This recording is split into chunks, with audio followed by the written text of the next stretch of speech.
Thanks for joining me. It's time to gear up for our decluttering session. Maybe you need to straighten up the immediate front entrance of your home. That could be an entryway, a foyer area, or just your living room. Or maybe you need to quickly do an empty reload and run of your dishwasher, or if you're hand washing, get that first sink load of dishes soaking. Sometimes there are pressing matters that you need to take care of before you dive into a decluttering project, because life goes on and you have those daily chores that you need to keep up on.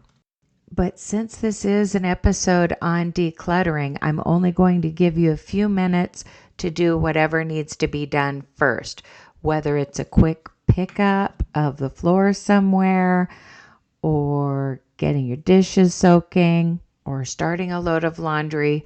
You know what needs to be done. Or maybe you're ready to declutter, but you need to spend a couple minutes getting yourself feeling presentable. Sometimes washing your face, using a spray bottle on your hair, and brushing your teeth can work wonders. I recently heard about something called the 215 rule.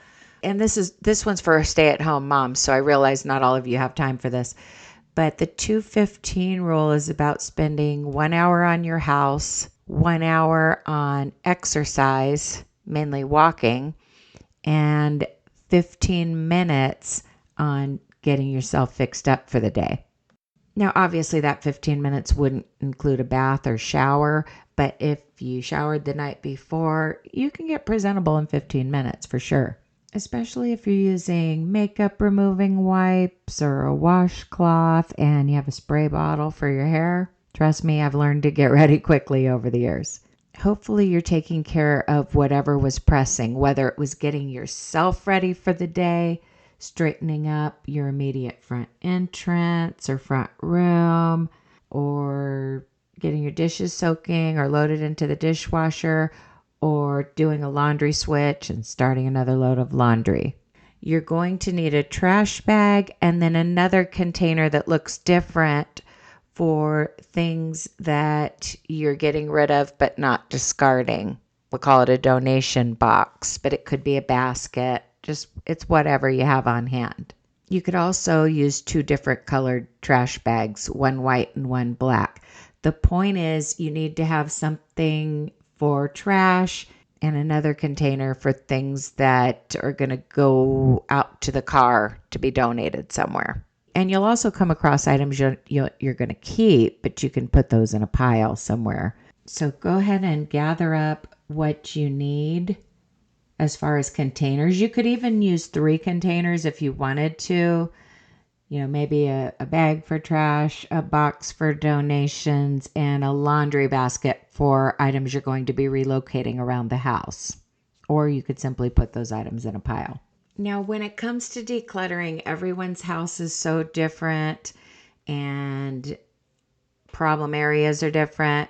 So be decluttering in an area that needs decluttering, even if it's not specifically what I'm talking about.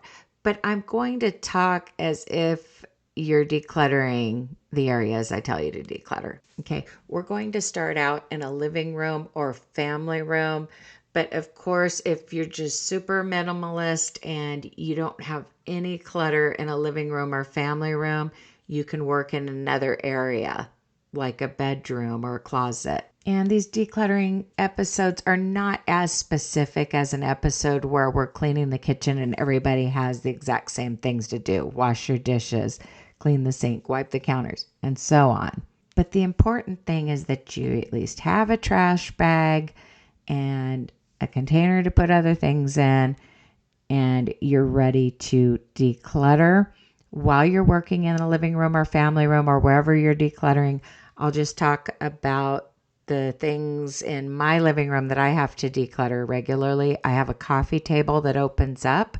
I have to declutter the inside of that coffee table. Sometimes junk mail ends up in there. I don't know who put stuff there, but I go through that stuff periodically. Sometimes there'll be an article of clothing that belongs to one of my grandkids. I might just stick it inside of the coffee table as a temporary holding spot. Sometimes my kids put their art supplies in there when they're quickly straightening up, and maybe they'd been drawing, on the coffee table or something. But the reason it's important for me to declutter the inside of that coffee table is that it's a pop-up coffee table. And remember, we're talking about preparing for holiday guests. Okay. So when my holiday guests are here, there are going to be times where we need that extra seating. Not everybody's going to fit around the table.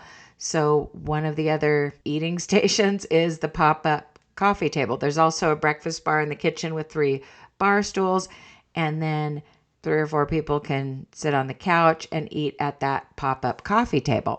Well, when it's popped up, I don't want it to be full of junk. So I need to remove everything out of it. And then once I've done that, take my vacuum hose and just vacuum out any dust or debris that's inside of it.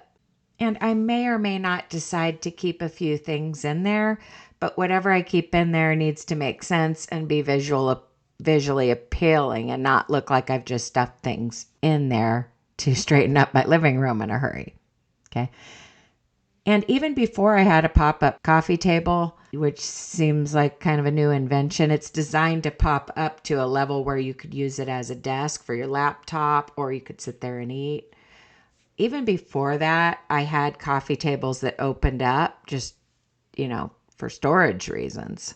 I used to accumulate magazines back in the day inside of my coffee table, and from time to time, I'd have to thin that stuff down. It's still an area to declutter. You don't want to be hoarding junk that you don't need.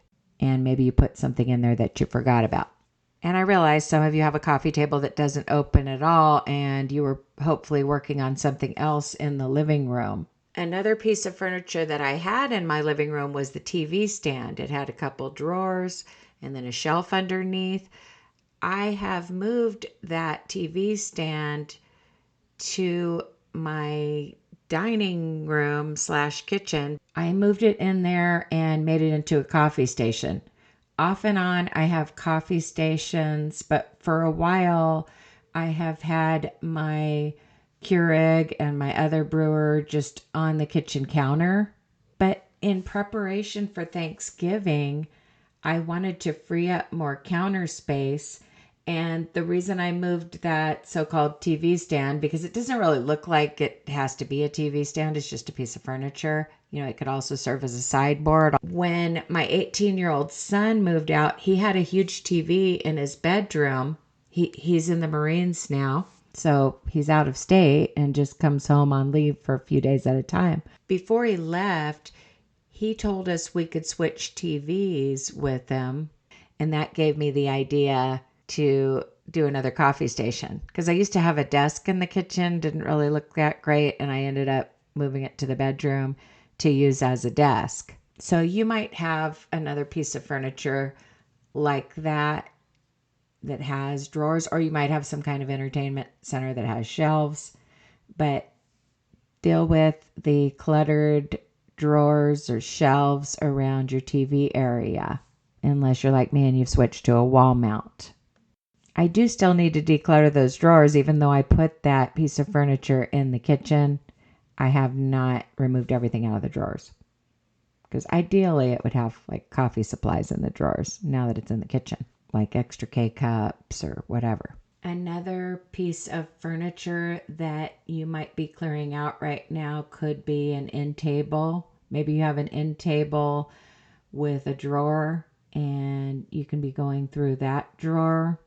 But you might have visible clutter in your living room. Maybe you have a toy box that's overflowing, and that doesn't mean you need to get rid of the toys. Sure, get rid of the broken toys, but maybe you just need to take some items out of circulation or move them to a bedroom toy box. Because if you have a toy box in your living room and a toy box in a kid room, maybe over time you're just sticking things into the living room toy box and it's getting too full. Our overflow toy box, if you've been listening to the show, you know this, but my youngest child is 13, but I have grandkids ranging in age from 1 to 7. So when I'm talking about the living room toy box, I'm talking about stuff for little kids. I have an overflow toy box out in the garage, when I'm doing a purge. So hopefully as you're going through these drawers, storage areas, messy corners, what have you, you're throwing away trash, broken toys, paper clutter, and you're making a pile of things that you're going to relocate around the house, or perhaps putting those in a laundry basket. And maybe there's something to donate. Typically, when I'm cleaning up my living room, there's nothing to donate. It's usually either trash, excess toys that need to be moved to another room, or in the case of the pop-up coffee table, articles of clothing that I need to put in a bag and take to one of my daughters. But you might have some obsolete gaming cords, controllers, stuff like that. When I found stuff like that the other day while working in my living room, I had my son go through those items because I didn't know what was obsolete and what he might still be using. So I made a pile of little electronic items, like little, I don't know what they're called, but game cartridges, things like that. I had him go through all that stuff and decide what to keep and what to throw away. So sometimes you need to go through a pile of unidentified items with your spouse or your kids. And you might also have some type of a basket or bin in your living room. Kind of a kick I'm on is something I call going shopping in my own house. And what I mean by that is when I need a container or something, I use something that I already have. Let me give you an example. For the longest time, I had 2 matching decorative crates, I'll call them. They're made of wood, metal, and canvas. One was a toy box and one was used for electronics. But I've decluttered a lot of the electronics, and most of the gaming happens in the boys' room. Well, and my daughter's room, she has her own system too. Once I dealt with all those controllers and cords and things and thinned down the toys, I realized I really only needed one of those crates, but I still had them both kind of on display in the living room. And I just kind of distributed the toys among the 2. Then I was thinking, I wish I had a way to organize my yarn and have it all in one place, easily accessible when I'm doing my knitting. This time of year, I knit. It usually starts back up in the fall. Disclaimer, it's loom knitting. It's a lot easier than knitting with the 2 needles. You can Google it if you want. It's more similar to knitting and crocheting than it is to weaving something on a weaver's loom. But it makes it to where you don't have to really count as much or worry about the tension. So in a lot of ways, in my opinion anyway, it's easier than crocheting or traditional knitting. However, if you already know how to do one of those things, whatever you're doing is going to be easier because you already know how to do it. But my point is, I was feeling frustrated because I can't spend money right now on anything other than essentials, just due to a tight season we're going to be in for the next few months. And I was kind of lamenting the fact that I couldn't really get some kind of a storage unit to display my yarn or whatever. And then I thought, what if I just consolidate the toys into one of those crates and I take the other one to keep my yarn in? And then I realized there was a perfect spot next to my bedroom recliner. And it looked really good. And then there's a box of all my little knitting implements and stuff. I put that in there. I put the yarn in there. And I've got plenty of room to spare. I can get more yarn if I want to. But that's what I mean by shopping in your own house. When you declutter, sometimes you eliminate the need for a certain storage container, whether it's a basket or a shelf unit or plastic drawers. Whatever storage containers you have, even just a rectangular plastic container, you can then repurpose that to organize another area where you have stuff that doesn't have a home. Another example of this that I did recently, well, let me move you to another area and then I'll talk about it. For the next few minutes, I want you to work in a closet. This could be your linen closet or your coat closet or even a bedroom closet. Okay. And just thin it down. Find some stuff you can donate or perhaps relocate if things are getting put into the closet that you need, but they don't really go there. Sometimes with a kid, when they clean their room, they're stuffing things in the closet. And if they're young or they're at school right now, you might want to go through that. Okay. For me, I recently took some bulky comforters and blankets out of my linen closet, which is kind of small, folded them and moved them to a spot in my room where I already had like items. You want to store like items together, but you also don't want to overstuff any closet. We need a lot of blankets. It's not like we need to get rid of them. I mean, that's something arguably you would need during a natural disaster if the heat went out, but you also need them when you have company. Anyway, while you're working on decluttering and organizing a closet, another item that I found in my house without even having to get rid of anything, I had this container. We have these promotions at our grocery store where we earn points and then get kitchen stuff. I've gotten a lot of cool stuff like that. Some kind of tray to use on the grill, knives, stainless steel wok I got a few years back. We've gotten a lot of cool stuff. But one year they had these storage containers, and one of them is a plastic box with a lid, and then it has kind of a white basket looking, it's plastic but looks like a basket, liner inside of that plastic box, and that's where I keep my onions in the pantry. Well, I was looking for something to use on the coffee station that I set up for little tea bags and hot cocoa packets. And I thought, wait a second, I don't need like this box within a box. So I took the little white basket out of that plastic box and just now the onions are just in the plastic box without that inner basket. It's dark enough in the pantry for storing onions and potatoes without having this little opaque basket within the plastic box, I feel. So anyway, that's what I mean by shopping in your house. But often when you're decluttering, you come across containers that you can use elsewhere. Another word on closets while you're working in there. I often purchase those little plastic dressers and put them in closets just for storing small items or whatever. I have a plastic dresser like that in my closet, and then I label each drawer with what I put in it. And it's pretty random stuff that's not going to be relatable to you. Like there's one drawer for like my dog breeding records from when I was breeding Boston Terriers. But a lot of the drawers contain things that I don't even need anymore.